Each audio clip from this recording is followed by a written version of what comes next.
تیری عظمتوں سے ہوں بے خبر،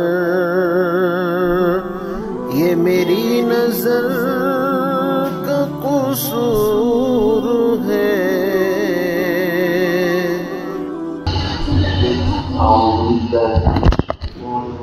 بسم اللہ الرحمن الرحیم۔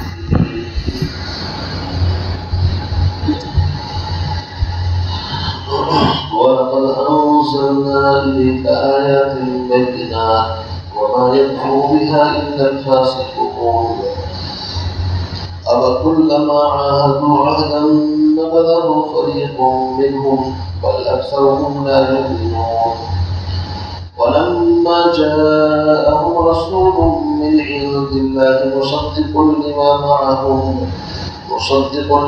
مَعَهُمْ نَبَذَ فَرِيقٌ مِّنَ الَّذِينَ أُوتُوا الْكِتَابَ كِتَابَ اللَّهِ وَرَاءَ ظُهُورِهِمْ كَأَنَّهُمْ لَا يَعْلَمُونَ۔ صدق اللہ العظیم۔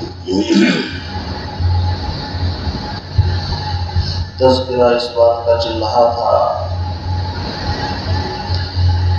کہ بنی اسرائیل نے اللہ رب العزت کے احکام کو پسِ پشت ڈالا، اور جب کوئی ان سے کسی حکم پر عمل کرنے کے لیے کہا جاتا تو کچھ نہ کچھ ہیلے بہانے نکالتے تھے، یہاں تک کہ ان کی ایک جماعت نبی اکرم صلی اللہ علیہ وسلم کی خدمت میں حاضر ہوئی۔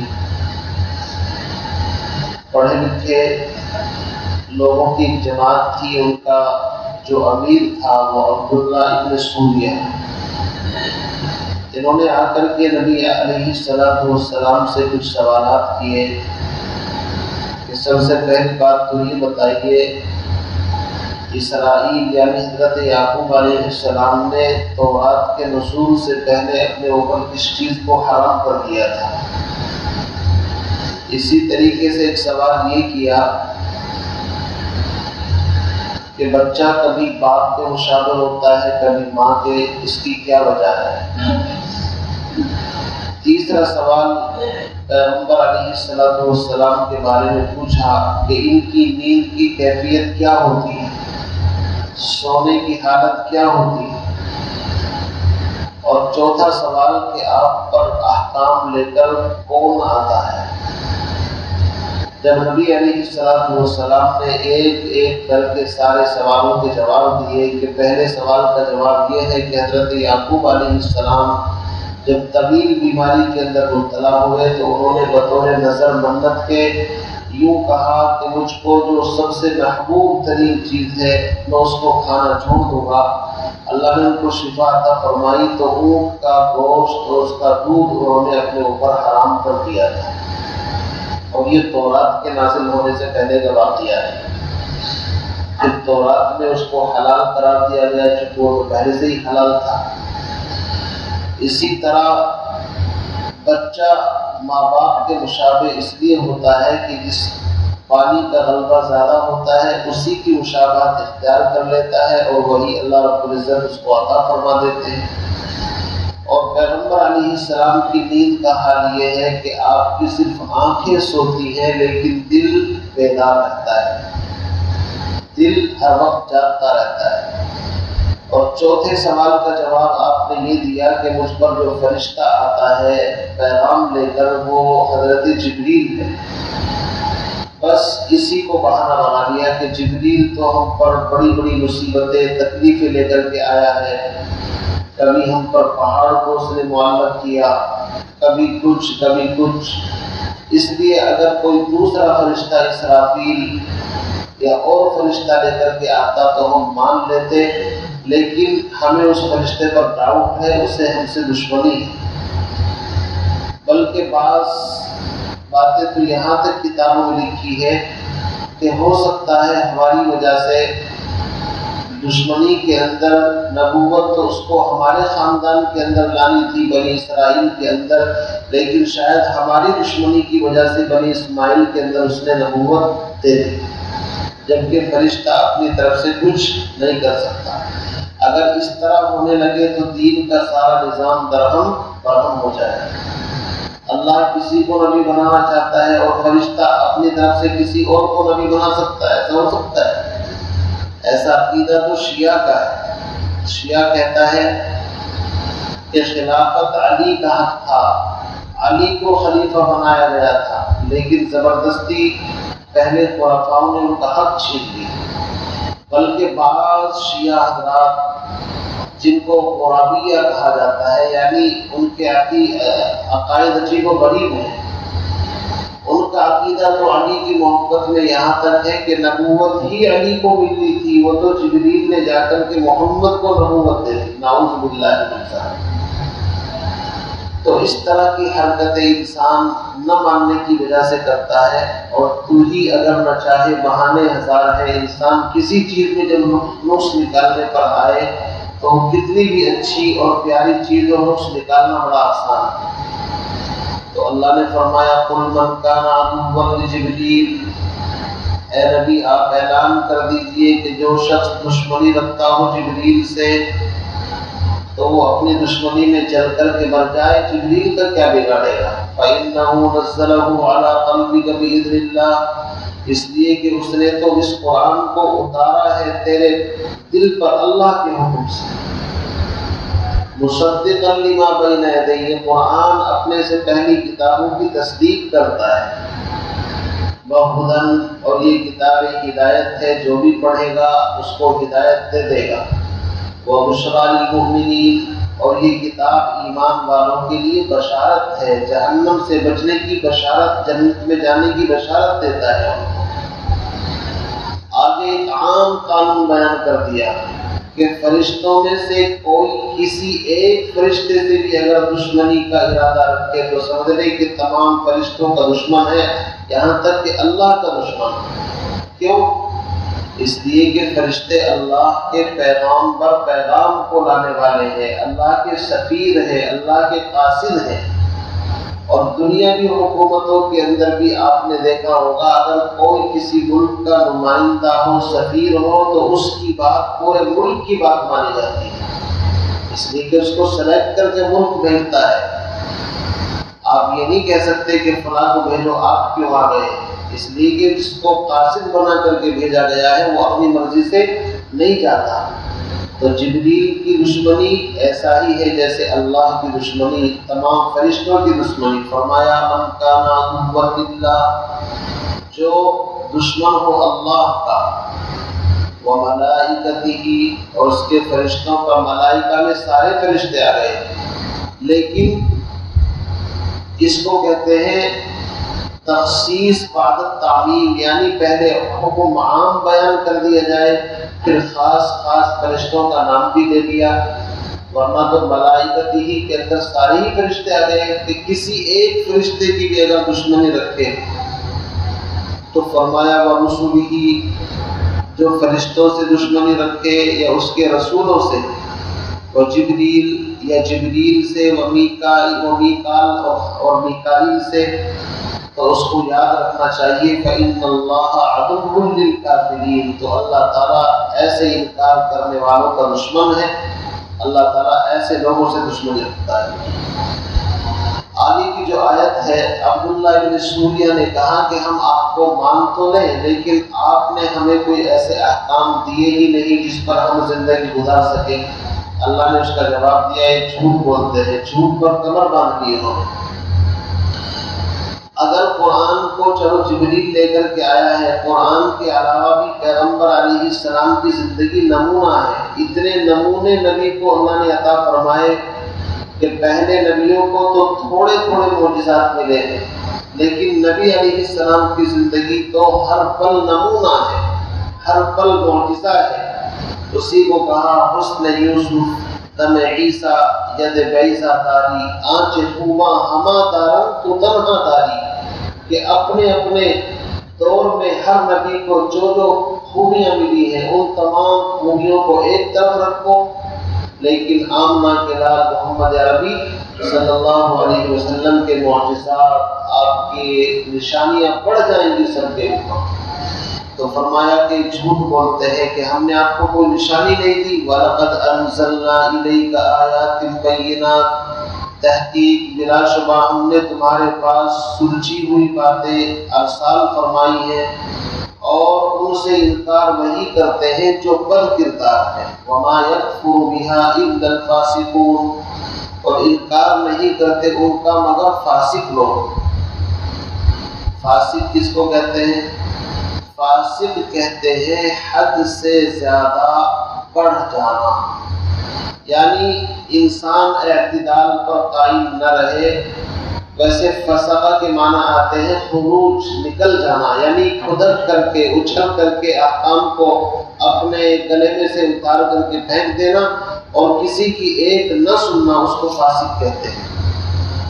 تو چونکہ ان لوگوں کی عادت یہی تھی، نبیوں میں کمی نکالنا، کتابوں میں کمی نکالنا، فرشتوں میں کمی کی طرف دیکھ ہی رہے کیا حال تھا ان کا، کسی کو بھی تو نہیں بخشا انہوں نے، اپنے دور کے نبیوں کو نہیں بخشا، یہاں تک کہ عیسیٰ علیہ السلام کو نہیں چھوڑا، ان کے پیچھے پڑے رہے۔ پھر آخری پیغمبر جب بنی اسماعیل میں پیدا ہوئے، پھر تو ان کی جلن حسد کی کوئی انتہا نہ رہی۔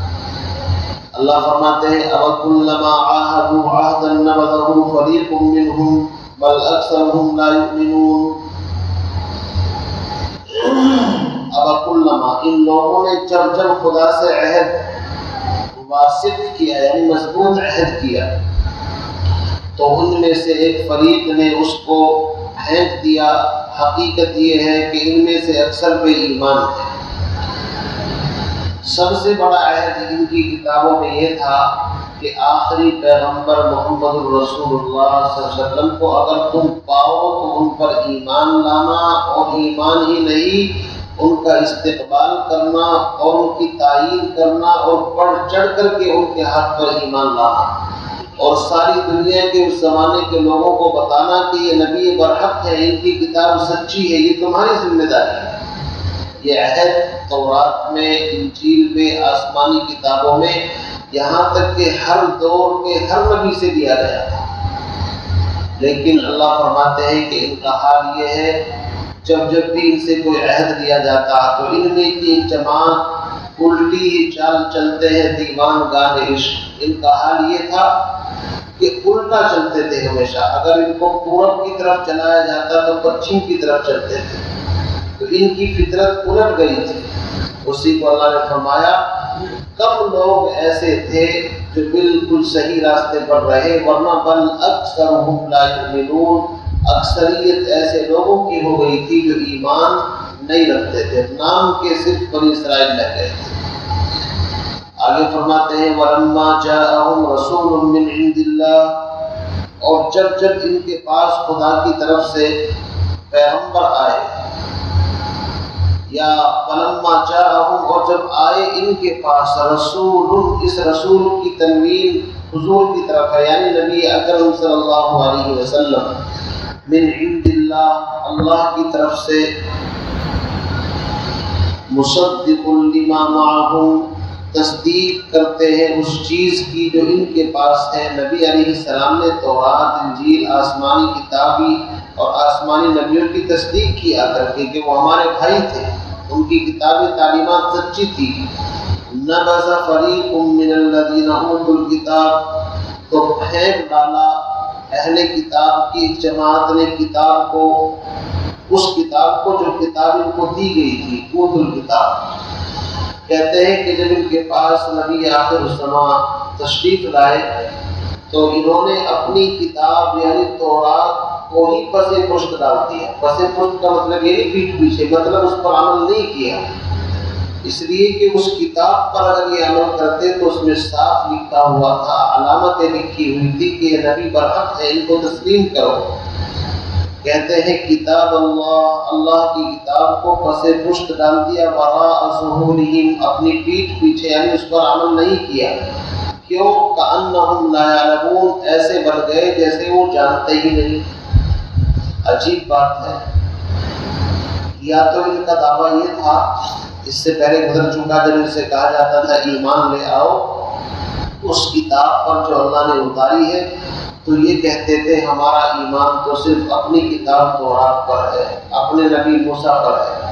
اللہ فرماتے ہیں بدبختو، تمہارا تو کتاب تورات پر بھی ایمان نہیں، تمہارا تو موسیٰ پر بھی ایمان نہیں، اگر تم تورات کو مانتے تو اس نبی کو ماننا تمہارے لیے لازم اور ضروری تھا، اس لیے کہ تورات میں اس نبی کی آمد کی نشانی ہے۔ اس نبی علیہ السلام کے معجزات اس انداز میں لکھے ہوئے ہیں کہ دیکھتے ہی پہلی نظر میں ہی انسان سمجھ لے۔ اب آپ کو حیرت ہوگی، حضرت عبداللہ ابن سلام رضی اللہ تعالیٰ یہ یہود کے علماء میں ان کا شمار ہوتا تھا، بنی اسرائیل ہی کے ایک فرد تھے۔ انہوں نے سوچا کہ جس نبی کی آمد کا تذکرہ مدینے کے اندر ہے، چلو میں بھی چل کر کے دیکھوں۔ میں تو پڑھا لکھا آدمی ہوں، بے وقوف تو ہوں نہیں، میں تو خود اندازہ لگا لوں گا کہ وہ نبی ہے بھی یا نہیں۔ کہتے ہیں کہ مجھے میری قوم کے لوگوں نے منع کیا کہ مت جاؤ، لیکن میں کہا کہ نہیں، میں نہیں مانوں گا، میں دیکھوں گا جا کر کے اور میں پہچان لوں گا۔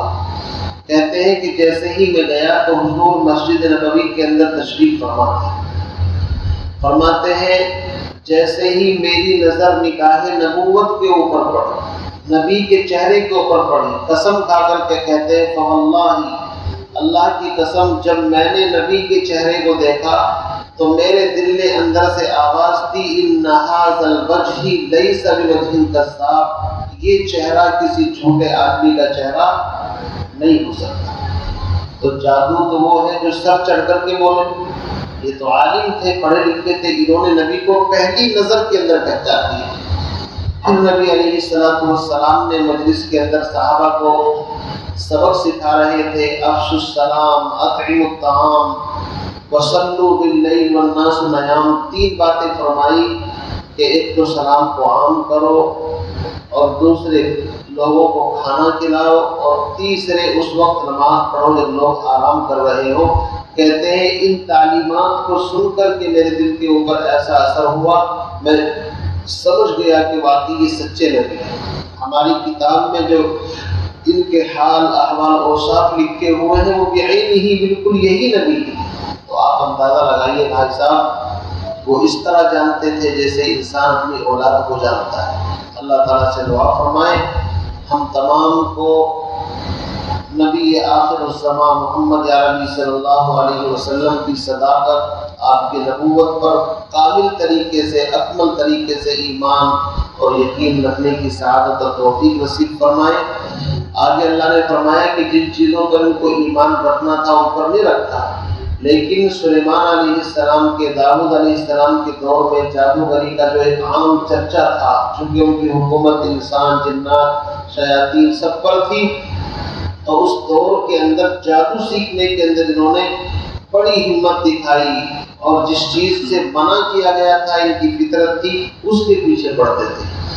یہاں تک کہ انہوں نے حضرت سلیمان علیہ السلام کی طرف بھی غلط نسبتیں کی کہ ان کی حکومت بھی جادو اور سحر کے ذریعے سے ہے، جبکہ وہ اللہ کے سچے نبی تھے۔ قرآن پاک میں اس کی صفائی کے اندر یہ چند 4-5 آیتیں ہیں، اس میں کل انشاءاللہ تفصیل کے ساتھ آپ کے سامنے آئے گا۔